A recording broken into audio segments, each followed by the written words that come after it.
रात के 12 बज रहे थे, लेकिन 21 साल के हरीश की आंखों से नींद कोसों दूर थी। वो इधर उधर करवटें बदल रहा था और काम्या के बारे में सोच रहा था। फिर उसने अपना मोबाइल निकाला और मोबाइल की गैलरी में काम्या की तस्वीर को जूम करके देखने लगा। जैसे जैसे काम्या की तस्वीर बड़ी और नजदीक होती जा रही थी, उसकी सांसें तेज हो रही थी और दिल की धड़कन भी बढ़ रही थी। उफ, कोई इतना खूबसूरत कैसे हो सकता है। ऐसा लगता है कि ईश्वर ने टाइम निकाल कर इन्हें बनाया है। काश ये हमेशा के लिए मेरी हो जाए। काम्या के बारे में सोचते हुए हरीश को कब नींद आ गई उसे पता ही नहीं चला। 35 साल की काम्या बहुत ही खूबसूरत थी। उसका गोरा रंग, घुंघराले काले बाल और बड़ी बड़ी आंखें, जो भी उसे देखता देखता ही रह जाता। माँ, मैं कॉलेज जा रही हूँ। आज कॉलेज में कुछ जरूरी मीटिंग है, इसलिए जल्दी पहुंचना होगा। अरे नाश्ता तो कर ले। माँ, मैंने चाय पी ली है, कैंटीन में कुछ खा लूंगी। काम्या अपनी माँ के साथ दिल्ली में रहती है। काम्या ने अब तक शादी नहीं की थी। वो दिल्ली के ही एक कॉलेज में इकोनॉमिक्स की प्रोफेसर थी। अपने सब्जेक्ट में वो बहुत ही माहिर थी, इसलिए कॉलेज के प्रोफेसर के साथ साथ स्टूडेंट्स भी उसे बहुत मानते थे। काम्या आज भी अपने स्टूडेंट्स की क्लास ले रही थी। उन्हीं स्टूडेंट्स में हरीश भी था, जो उसे घूर घूर कर देख रहा था और मन ही मन उनके बारे में कुछ सोच रहा था। इकोनॉमिक्स जैसे बोरिंग सब्जेक्ट्स को भी काम्या मैम कितना इंटरेस्टिंग बना देती है। ये खुद भी तो इतनी इंटरेस्टिंग है कि इनसे पीछे छुड़ाना मुश्किल हो जाता है। हरीश काम्या मैम के ख्यालों में खोया हुआ था। तभी काम्या ने उससे एक सवाल पूछा। अब हरीश का ध्यान उनकी पढ़ाई पर रहता तब तो वो जवाब देता। उसका ध्यान तो काम्या मैम पर था। हरीश, क्या बात है? तुम्हारा ध्यान कहाँ रहता है? मैं जब भी तुमसे कोई सवाल पूछती हूँ तुम इधर उधर देखने लगते हो। वो मैम, मैं इधर उधर नहीं देख रहा था, मैं तो आपको ही देख रहा था। आपसे नजर हटती कहाँ है मैम? उसके ऐसा कहते ही पूरी क्लास हंस पड़ी।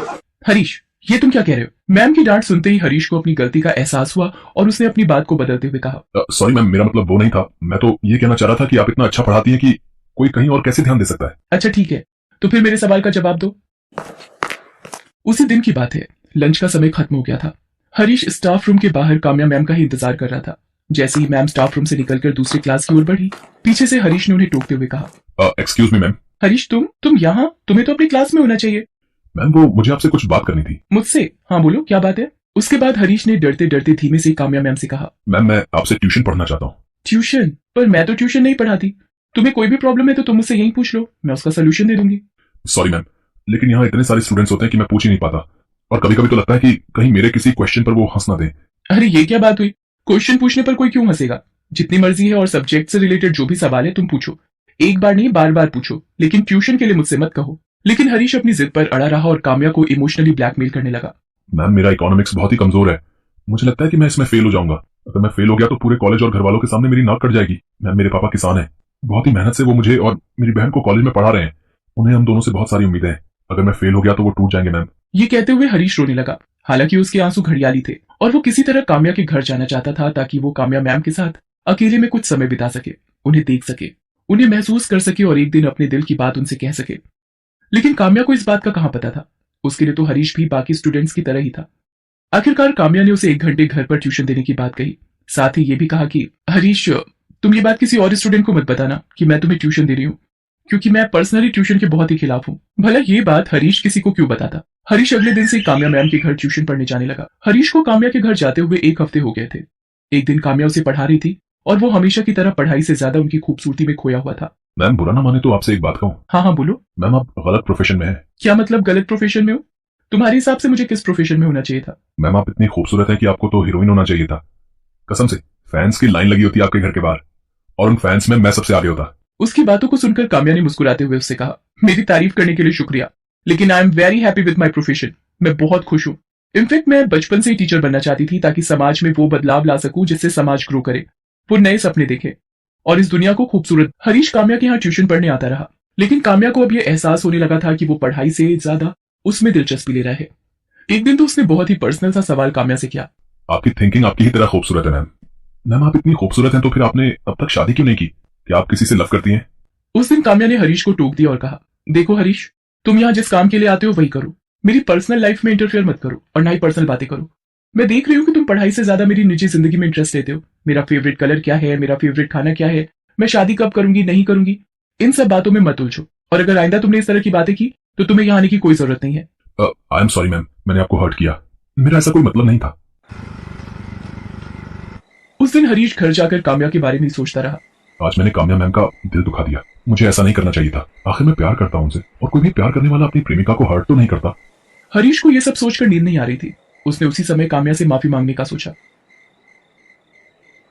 उसने अपने घर के गमले से एक गुलाब का फूल तोड़ा और रात के 10:30 बजे काम्या के घर की ओर चल पड़ा।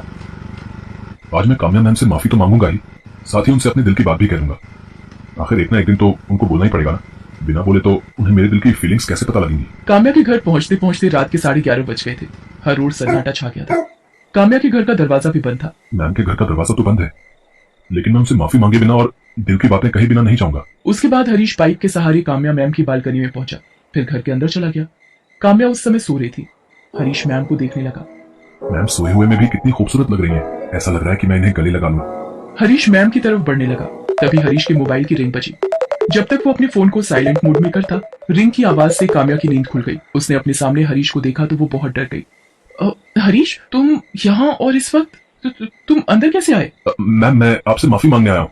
माफी किस बात की? मैम मैं आपसे पर्सनल सवाल अब कभी नहीं करूंगा। ये कहने के लिए तुम इतनी रात को और इस तरह मेरे घर आए हो? ये कहकर हरीश ने गुलाब का फूल काम्या की ओर बढ़ाते हुए कहा। आई लव यू मैम, मैं आपसे बहुत प्यार करता हूँ। मैं आपके बिना नहीं रह सकता। मुझे हर पल, हर सेकंड, हर जगह आप दिखाई देती है ma'am. I really love you ma'am. ये सब क्या बकवास है हरीश? तुम होश में तो हो? तुम्हें पता है तुम क्या कह रहे हो? ये कहकर हरीश काम्या की ओर एक बार फिर से बढ़ा। Stop, I said stop. जहां खड़े हो वहीं खड़े रहो, नहीं तो अभी मैं पुलिस को बुलाऊंगी और तुम्हें जेल भिजवा दूंगी। एक ही सेकंड में सारी आशिकी बाहर आ जाएगी। ये आप क्या कह रही हैं मैम? किसी को प्यार करना कोई गुनाह तो नहीं है। देखिए, पुलिस को मत बुलाइए, मेरे प्रेम प्रस्ताव को स्वीकार कर लीजिए।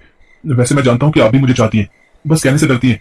अगर मुझे नहीं चाहती तो फिर ट्यूशन के लिए क्यों अलाउ किया मुझे? हरीश, तुम्हें अच्छे से पता है कि ट्यूशन के लिए मैंने क्यों अलाउ किया, लेकिन लगता है मैंने सच में बहुत बड़ी गलती कर दी है। नहीं मैम, आपने कोई गलती नहीं की है। गलती तो मैंने की आपसे प्यार करके। पता नहीं इस दुनिया में प्यार को इस नजर से क्यों देखा जाता है। सभी कहते हैं कि एक दूसरे से प्यार करो, फिर कंडीशन लगाने लगते हैं। प्यार कंडीशन से नहीं होता है, लेकिन उसकी सीमाएं तय है हरीश।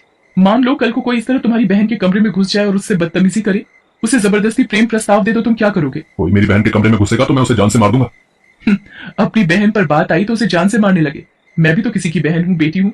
बोलो मैं क्या करूँ? मैं भी मार दूं तुम्हें जान से, या तुम पर केस करके तुम्हें जेल भिजवा दूं? क्यों अपने परिवार की इज्जत मिट्टी में मिलाने पर तुले हो? हरीश, ये पढ़ने का समय है, करियर बनाने का समय है। उस पर ध्यान दो और कभी भी सीमाओं को मत लांघो। काम्या की बात धीरे धीरे हरीश को समझ में आने लगी। उसे अपनी गलती का एहसास हो गया। उसने काम्या से माफी मांग ली और वापस लौट गया। उस दिन के बाद उसने अपनी पढ़ाई पर फोकस करना शुरू किया और जल्द ही उसकी गिनती अच्छे और इंटेलिजेंट स्टूडेंट के रूप